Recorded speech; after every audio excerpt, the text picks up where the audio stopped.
Just a quickie today. I'm on my stovetop today because there isn't a flat surface in my studio currently.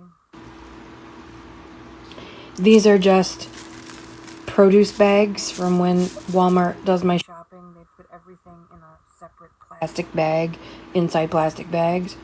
So I saved them all because they come in handy. They're great on the gel plate print. They're great for this project too. So this project is to take old cotton sheets that I've cut into large strips or small panels, depending on how you look at it. My fun sprays, running low on blue. Oh dear. Plenty of purple though, so we're good to go. I've done fun sprays on fabric before. I had one that had a different kind of a look, but it had too many white spots. I thought, oh, I'll jazz it up. And then I end up looking like all the others. I'll link that video below in case you missed it. And I said then I was going to do some more so that it would have that fun effect. So my fabric is dry. This is dry. And I'm just going to spray fun sprays on this plastic. You can use an old tablecloth, Walmart bags, saran wrap, vinyl, whatever is plastic, so this stuff beads up like that. And I just put the purple down. I'm going to put some teal in different spots.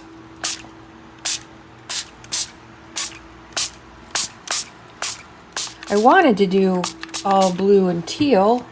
I didn't realize I was so low on blue. Oh well, purple's pretty too. So I've got puddles, essentially, of fun sprays all over. And I'm just going to take my dry material and lay it down on there. And let it absorb those puddles.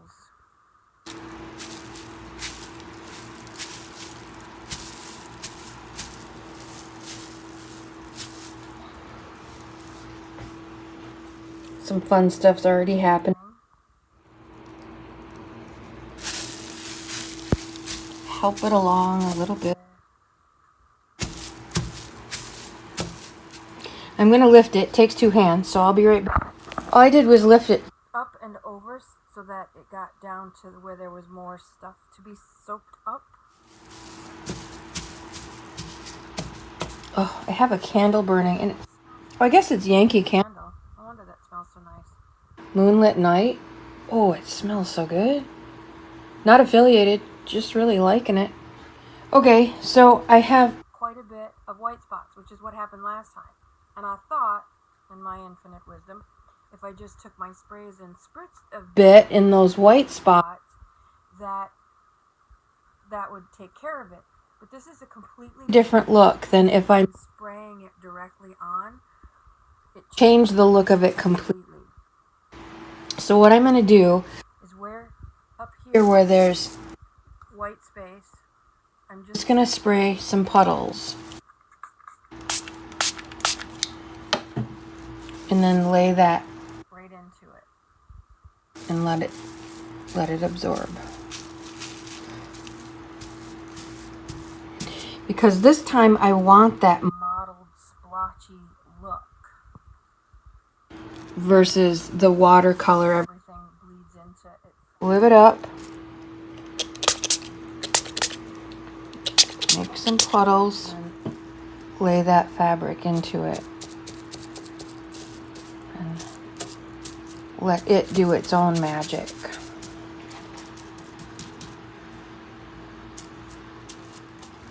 I'm going to add some green.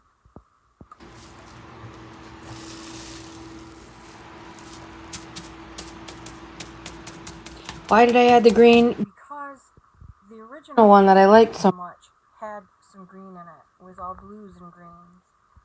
So where's that white spot? Right here.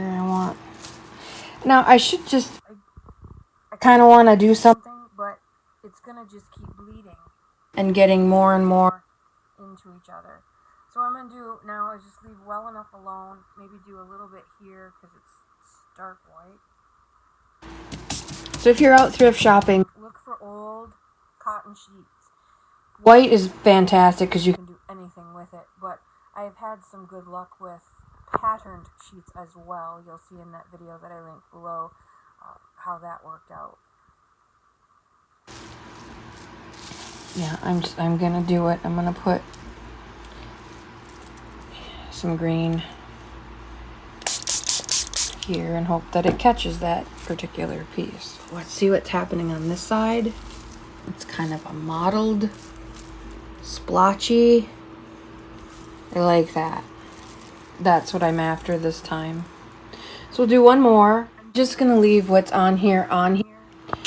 I'm gonna do a lot of green this time. And I'm just gonna pour the little bit that's left in here out. I threw that blue all over where I sprayed the green, and this is a brand new piece. I have a little bit of stamping. If you've never stamped on bed sheet, oh, it's so pretty. It takes stamping so beautifully, especially cotton, old-fashioned cotton sheets, 100% cotton.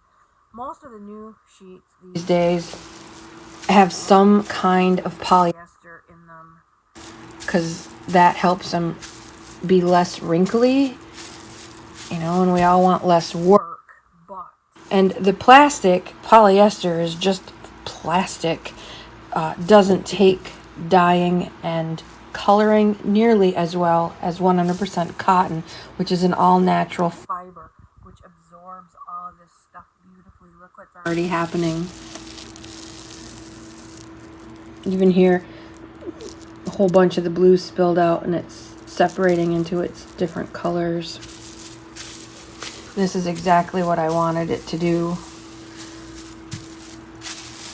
this time around. I really liked how the other stuff turned out, but like I said, I have enough of that. This, I'm thinking, is for my vintage lake journal project that I'm collecting bits and pieces for. Oh, how I wish I had some more blue. But I don't. But I do have some more purples. Lots and lots of purples. So I'm going to put a few little puddles hither and yon. This will be kind of peacocky. Peacock, sort of.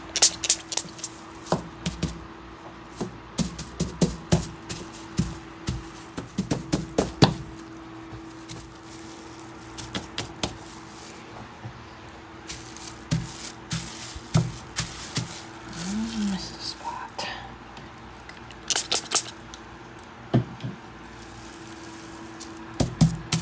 That purple has a lot of blue in it. And teal. Blue is separate, or the purple separating into different colors.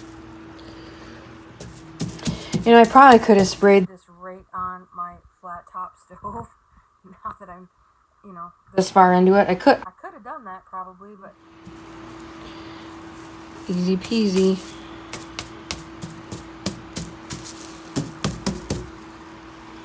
And you don't have to be very pretty, but totally different look than. And that's what I wanted. A lot of cool things going on there. Let's see what the other side of this looks like. Well, I have one more that I'm going to do and a couple little pieces, but you get the idea. It's a totally different look than spraying it this way. Sometimes I even wet it. Let's try that. I have one more piece. I could put it under the faucet and just kind of get it wet here and there, but since we're doing this, I have a little spray bottle. I'm just going to mist it and get it sort of wet here and there. Might as well have another color in the mix, just because we haven't done hot pink yet. I'm just using the same.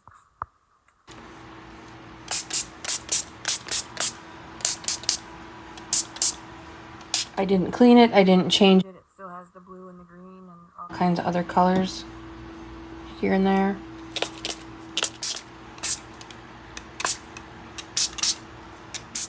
And I'm out of blue.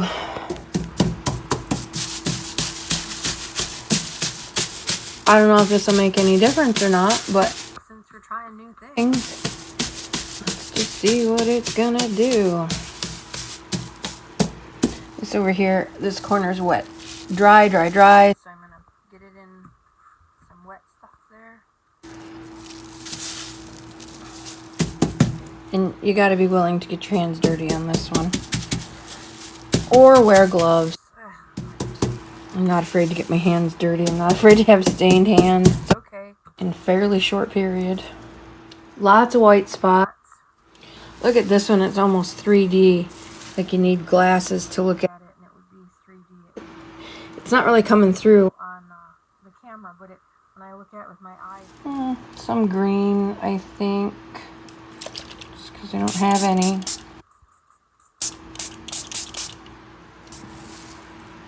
I like how this is coming out, but I think I'm doing it differently, or something is not. I did that other one a few months ago already, and it's not turning out like that original one did that I want to replicate. This is fine, and it's fun and different, and it's close, but I wonder what I did differently. But it's pretty cool. There. Ugh. There. Now that's gonna get all muddy, look like a blood stain. Nice. You know how to fix that? Purple. I'm gonna try something, but I need 2 hands, so hang on. Dipped it in spatter and to see if that would help, and it did. It's got, another completely different look than the other two, so we're good. So there. It's reading pretty red on camera, but it's nice, hot, summery pink versus red. It's not red, but it's pretty cool. So what will I use this for? I will use this for tabs. I have a couple little pieces about this size that I'm going to do the same thing with. Tabs, cut them about yay wide, fold them in half and glue them on the page topper or edge for page tabs. I think they'd make great book covers. They would cover a composition book beautifully. They would make fun pages. I've seen quite a few journals lately that I've been looking at have fabric pages in just to give another layer of textural interest. What else can I use this for? These little pieces make great mini journal covers or mini book covers. Cover playing cards for things to tuck in. Oh, there's just all kinds of uses for this. And of course you can do any color scheme. If you're doing maybe a warm, cozy something or other, or campfire, you could do bonfire colors, reds, yellows, and oranges. You could do, the one that I wanted to do was blues and greens for my vintage lake journal, but I ran out of blue. So any color scheme. You can also, I was going to say I could rinse this out and it would be very pastel-y, but it would also blend everything together, which is an option. It's very pretty too. So you have lots and lots of options on how to dye this sheet fabric. Super fun. I hope you try it. Make some fun sprays, just food coloring and water, whatever kind of spray bottles you have. I got these at St. Vinny's. They were all, I think there was 10 or 12 of them for a couple dollars. And have some fun. I have sprayed everything but the Boston so far with them. Sorry, Boston. I only have one left. Sad. Anyway, on that little note, go love up your Beasleys, because you never know what tomorrow's going to bring. Have a lovely crafty day. I'll take out the lake. Out for now.